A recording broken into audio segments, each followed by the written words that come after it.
जिंदगी में हम कितने ही सवालों से घिरे रहते हैं, है ना?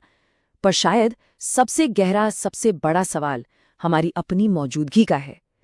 तो आज हम भगवद गीता की गहराइयों में उतरकर इसी आत्मा के रहस्य को समझेंगे। तो चलिए उस एक सवाल से शुरू करते हैं जो हम सबको कभी न कभी जरूर सोचने पर मजबूर करता है। जब ये शरीर नहीं रहता, तब आखिर हम कहाँ जाते हैं? हमारा असली वजूद आखिर है क्या? जब कुरुक्षेत्र के मैदान में अपने ही लोगों के सामने शस्त्र उठाने के ख्याल से अर्जुन का दिल टूट गया था, तब कृष्णा ने उन्हें सबसे पहला और सबसे खूबसूरत सच बताया। उन्होंने कहा कि आत्मा यानी हमारा असली मैं ना तो कभी पैदा होता है, ना ही कभी मरता है।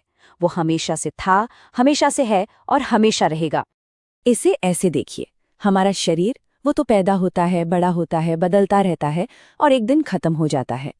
ये 6 बदलाव इसकी नियति हैं, लेकिन इसके अंदर जो आत्मा है वो इन सब से बिल्कुल अलग है।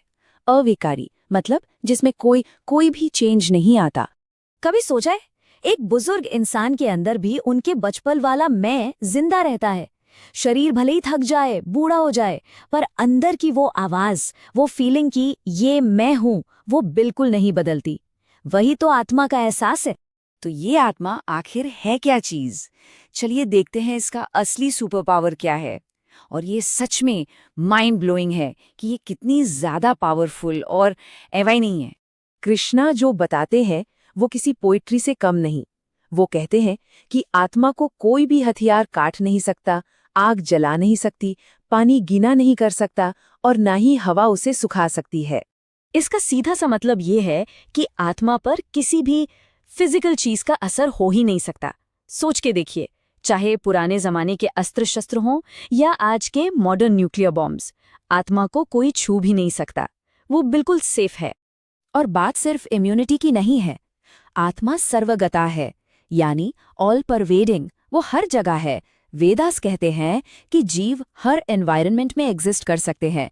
जमीन, पानी, हवा, यहाँ तक कि आग के अंदर भी, जैसे सूरज में। बस एक ऐसी बॉडी चाहिए जो वहां रह सके। कमाल है ना?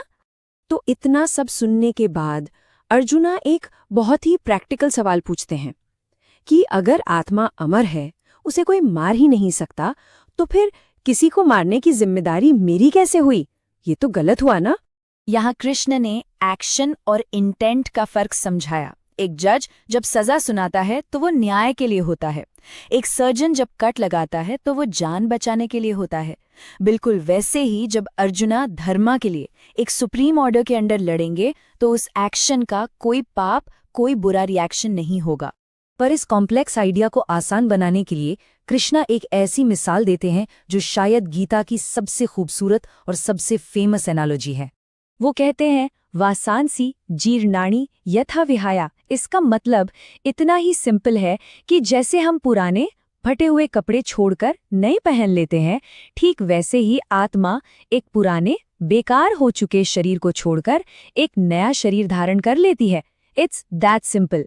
तो ये पूरा प्रोसेस, जैसे यहाँ दिख रहा है, एक सिंपल सा ट्रांजिशन है। बॉडी पुरानी हुई, आत्मा ने उसे छोड़ दिया, फिर आत्मा ने एक नई बॉडी एक्सेप्ट कर ली। बस, इट्स अ नेचुरल साइकिल। एक और बहुत प्यारी कहानी है इसे समझने के लिए। सोचिए, ये शरीर एक पेड़ है और उस पेड़ पर 2 दोस्त पंछी बैठे हैं। पहला पंछी है हम, जो पेड़ के मीठे कड़वे फल खाने में लगे हैं, टेंशन में, स्ट्रेस में। और दूसरा पंछी, वो है कृष्णा, हमारे दोस्त, जो बस शांति से हमें देख रहे हैं, हमारा इंतजार कर रहे हैं। और जिस पल हम, वो स्ट्रेस्ड पंछी, एक पल के लिए उन फलों से नजर हटाकर अपने उस दोस्त की तरफ देखते हैं, बिल्कुल वैसे जैसे अर्जुन ने कृष्णा की तरफ देखा, उसी मोमेंट सारी चिंता, सारा दुख, सब कुछ गायब हो जाता है। पर कृष्ण यहाँ रुकते नहीं। वो अब दूसरा एंगल भी कवर करते हैं, उन लोगों का जो आत्मा में विश्वास ही नहीं रखते। और यहाँ शुरू होता है कृष्णा का एक मजेदार रोस्ट। कृष्ण कहते हैं, अच्छा अर्जुन, चलो 1 मिनट के लिए तुम्हारी बात मान लेते हैं। मान लो कि आत्मा जैसी कोई चीज है ही नहीं और ये लाइफ बस कुछ फिजिकल और केमिकल एलिमेंट्स का इंटरैक्शन है। तो फिर इन कुछ केमिकल्स के खत्म होने पर इतना रोना धोना क्यों? अगर लोग सिर्फ एक केमिकल बैग हैं, तो किसी के मरने पर इतना दुख क्यों मनाना? ये कृष्णा का मास्टर स्ट्रोक है, एक ब्रिलियंट पॉइंट। और इसके बाद कृष्ण थोड़ा सा मजाक में प्यार से अर्जुना को महाबाहु कहते हैं, यानी हे माइटी आर्म्ड वन।